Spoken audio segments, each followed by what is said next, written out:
de Israel, ele me dá a interpretação.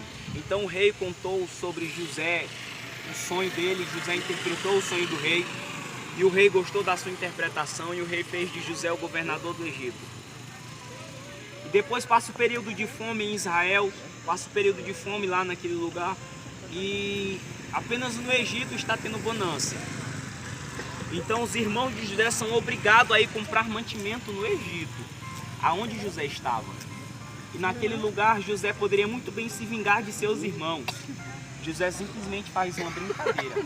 E na hora, José se derrete todo, começa a chorar, dizendo que estava sentindo saudade de seus irmãos e tudo. Aqueles mesmos que viraram as costas para José. O futuro se ajoelhou para José. O que eu quero falar para você nesta noite? Para você não se preocupar com o que as pessoas pensam de você. E para você não se preocupar com o que as pessoas dizem dos seus sonhos. Porque se você sonha, você ainda tem alguma coisa na sua vida que lhe impulsiona a sonhar. Eu tenho uma filosofia de vida que eu vou carregar isso para a minha vida inteira. A frase é: sonha e ouse sonhar. Você sempre irá além dos seus sonhos. Aquilo que você sonha ser, é isso que você será. Aquilo que você sonha em se tornar, é isso que você será. Mas tem alguma coisa, mas tem algo na sua vida para você conseguir realizar esses sonhos, é a força de vontade. É tampar os seus ouvidos para aquelas pessoas que dizem que você não vai conseguir. É tampar os seus ouvidos para aquelas pessoas que acham que você não é nada, que você não é ninguém. Tem um filósofo que eu gosto muito dele. O nome dele é Augusto Cury. Ele conta uma história de ratos. E essa história diz o seguinte, que um tempo houve uma maratona de ratos, ou seja, uma corrida. E nessa corrida eles tinham que subir uma torre, mais ou menos como a Torre Eiffel, subir no topo dessa torre. E o primeiro rato que chegasse ao topo dessa torre ganharia um prêmio.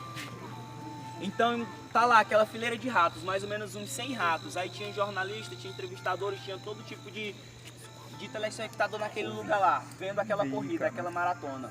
Chegou o dia da maratona, estava lá todos os ratos e deram a largada. Então os ratos começaram a subir naquela torre. Quando eu estava mais ou menos a uns 20 metros, começam a cair ratos de lá de cima. 30 metros começam a cair ratos de lá de cima. 40 metros começam a cair ratos de lá de cima. Eu sei que quando chegou lá no topo, apenas um rato conseguiu chegar lá em cima, o resto tudo caíram para baixo. Aí depois, quando terminou tudo, o rato desceu. Quando foram entrevistar o rato, perguntaram como ele tinha conseguido chegar ao topo sem cair igual aos seus companheiros, igual aos outros competidores. Depois de 5 minutos foram descobrir que aquele rato que chegou lá no topo era surdo. E o resumo dessa história é: os outros ratos que estavam acompanhando escutavam os outros ratos dizendo que iriam chegar primeiro, que ele não iria conseguir porque ele era muito pequeno, ele não iria chegar lá porque ele não tinha tamanho, ele não iria chegar lá porque ele era muito fraco, não tinha estrutura, era muito magro, não conseguiria chegar ao topo. E assim um rato foi falando para o outro, e os ratos foram perdendo a esperança. Os ratos foram deixando de acreditar que conseguiriam chegar lá no topo. Agora o rato que era surdo não pôde cair, por quê? Porque ele não estava escutando palavras de derrota. Ele não estava escutando os outros ratos dizendo que ele não iria conseguir.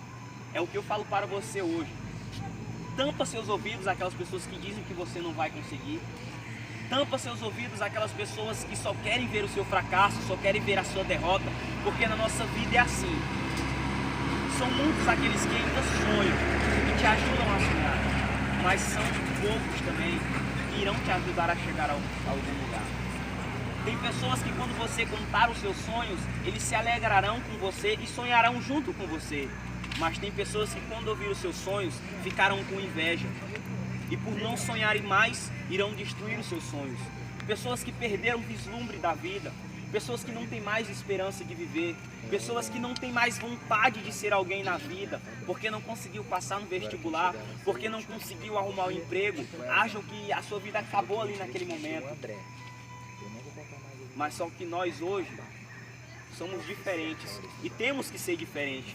Porque não conseguimos algo, nossa vida não vai acabar ali, porque tem várias coisas na vida que a gente pode tentar. A nossa vida é feita de de fracassos. Mas também entre esses fracassos nós estamos criando estrutura, estamos criando força para nós chegarmos a algum lugar. Você acha que esses policiais que estão passando por aí, colocar entre aspas, que ainda fazem alguma coisa pela nossa sociedade, vocês acham que simplesmente ele só fez uma prova e está lá? Eles teve que passar por um obstáculo na sua vida para ele poder chegar lá. E entre esses obstáculos, hoje, eles podem estufar o peito e dizer que conseguiu. E eu gostaria que você ficasse de pé juntamente comigo. Aqueles que puderem, é claro. Eu gostaria que você fechasse os seus olhos e pensasse naquilo que falaram para você quando você disse ou falou a respeito de um sonho seu. Quero que você começasse a meditar naquilo que falaram para você, falaram que você não ia conseguir, falaram que você não ia chegar no nenhum lugar porque você não tinha estrutura, você não tinha capacidade, que você não tinha inteligência o suficiente para você chegar ou para você passar em uma prova. Eu me alegro hoje porque teve uma pessoa que disse que eu não conseguiria passar no Enem. Eu fiz o Enem não para a minha glória, mas sendo para a minha glória, eu passei no Enem. Mas só que isso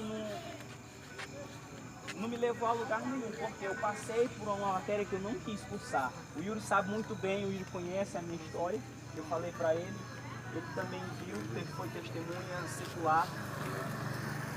Mas eu fiz isso por quê? Porque essa pessoa disse que eu não passaria, e eu provei ao contrário. É o que temos que fazer hoje. Esquecer daquelas palavras que disse que você não ia conseguir, é você firmar o seu pé no chão e você bater no seu peito e falar: eu consigo, eu posso e eu vou vencer. Porque você tem força. João, ele escreve na sua carta dizendo: jovens, sois fortes, porque já vencestes o maligno. E o diabo, ele é forte e você já venceu ele.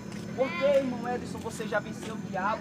Porque você está de pé, você está servindo a Deus e você sempre dá um tapa na cara de Satanás quando você fala o nome de Deus e quando você vence mais uma vez na vida.